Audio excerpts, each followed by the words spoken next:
నమస్కారం. ఈరోజు మనం తెలంగాణ సంస్కృతిలో చాలా ముఖ్యమైన బోనాల పండుగ గురించి కొంచెం లోతుగా మాట్లాడుకుందాం. మన దగ్గర బోనాల కథ అమ్మ, అమ్మాయి, బంగారు కుండ అని ఒక ఆసక్తికరమైన కథనముంది. అవునండి. ఇది కేవలం ఒక పండుగ అంటే ఒక వేడుక మాత్రమే కాదు కదా! అదే, దాని వెనుక ఉన్న నమ్మకం, ఆ సామాజిక బంధం, వాటి గురించి తెలుసుకోవాలి. అవును. భయం నుంచి పుట్టిన ఒక మాట, ఒక వాగ్దానం. తరతరాలుగా అది ఎలా కృతజ్ఞతాభావంగా మారింది, తెలంగాణ అస్తిత్వానికి ఎలా ప్రతీకగా నిలిచింది, ఈ కథనం ఆధారంగా చూద్దాం. అవును. కథనం చూస్తే అంటే వందల ఏళ్ల క్రితం జంట నగరాల్లో ప్లేగ్ వ్యాధి వచ్చినప్పుడు అవును. ఆ భయంకరమైన పరిస్థితిలో అప్పుడు ప్రజలు ఎంత భయపడ్డారో, అమ్మవారిని ఎలా వేడుకున్నారో అక్కడే ఈ పండుగకు బీజం పడిందన్నమాట. నిజమే. ఆ వ్యాధి తగ్గిన తర్వాత అమ్మోరు కాపాడిందని ఇచ్చిన మాట ప్రకారం అమ్మవారికి కృతజ్ఞతగా ఏటా ఈ పండుగను జరపాలని నిర్ణయించుకున్నారు. ఆ మొక్కుబడే ఇంత పెద్ద ఉత్సవంగా మారిందంటే విశేషమే కదా. అదే. ఆ మొక్కుబడే ఇవాళ మనం చూస్తున్న బోనాల పండుగకు మూలమనమాట. అది కేవలం కృతజ్ఞతే కాదు, అమ్మవారి రక్షణ ఎప్పుడూ ఉంటుందనే ఒక భరోసా కూడా. ఆ కృతజ్ఞతకు, ఆ మొక్కుబడికి ప్రతిరూపమే ఈ బోనం.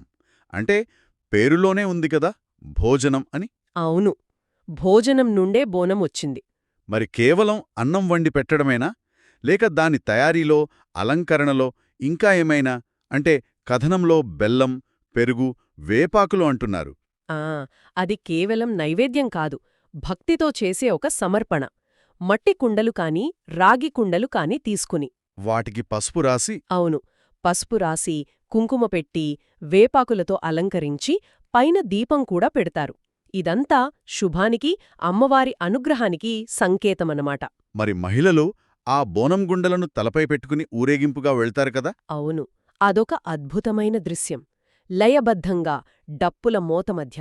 అది కేవలం ఆచారం కాదు, వాళ్ల అంకితభావం కనిపిస్తుందందులో. ఆ ఊరేగింపు ఊహించుకుంటేనే రంగురంగుల పట్టుచీరలు, ఆ డప్పుల చప్పుళ్ళు, మధ్య మధ్యలో కేకలు కూడా వినిపిస్తాయంటారు. అవును. అయ్యో బోనం వేసమమ్మా అంటూ భక్తితో అరుస్తారు. ఆ మొత్తం వాతావరణమంతా ఒక శక్తి స్వరూపాన్ని ఆరాధించే తీరుకు నిదర్శనం. పోతురాజు పాత్ర గురించి కూడా చెప్పారు గదా కథనంలో, అది కూడా చాలా ముఖ్యమంటారు. అవునవును. పోతురాజు లేకుండా బోనాలు ఊహించలేం. ఒంటికి పసుపు, నుదుట పెద్ద కుంకుమ బొట్టు, ఎర్రటి ధోతి, చేతిలో కొరడా. భలే ఉంటాడు. అమ్మవారి సోదరుడుగా, రక్షకుడుగా భావిస్తారన్నమాట. ఖచ్చితంగా. ఊరేగింపు ముందు నడుస్తూ ఆ కొరడాతో దుష్టశక్తులని పారద్రోలుతాడని, ఉత్సవం సజావుగా సాగడానికి తోడ్పడతాడని నమ్మకం. ఆయన ఉంటే ఆ ఊరేగింపుకే ఒక గాంభీర్యమొస్తుంది. అంటే ఈ పండుగలో భక్తి, కృతజ్ఞతతో పాటు ఒక రక్షణ భావన, ఆ శక్తి ఆరాధన ఇవన్నీ కనిపిస్తున్నాయి. అవును. ప్రధానంగా ఇది శక్తి ఆరాధన.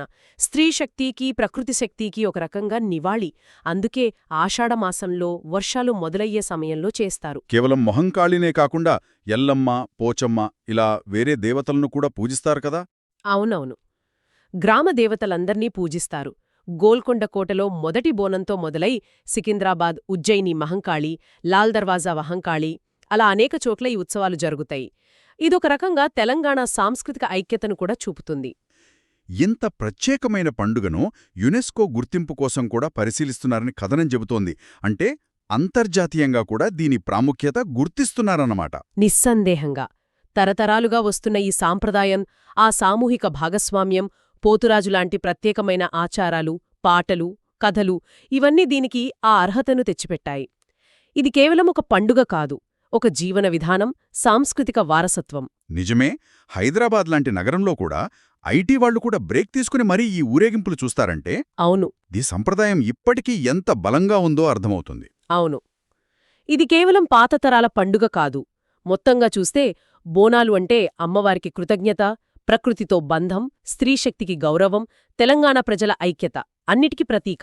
ఒకప్పటి మొక్కుబడి నేటికీ ప్రజలను ఇలా ఒకటిగా నిలపటం నిజంగా అద్భుతం. అదే కదా.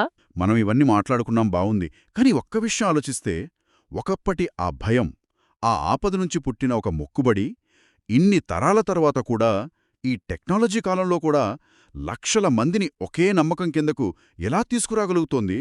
అది కొంచెం ఆశ్చర్యంగా అనిపించట్లేదా? నిజమే. బహుశా ఆ సామూహిక విశ్వాసమే, ఆ కలిసికట్టుగా కృతజ్ఞత తెలిపి ఆ భావనే, అదేనేమో ఈ పండగను ఇంత సజీవంగా,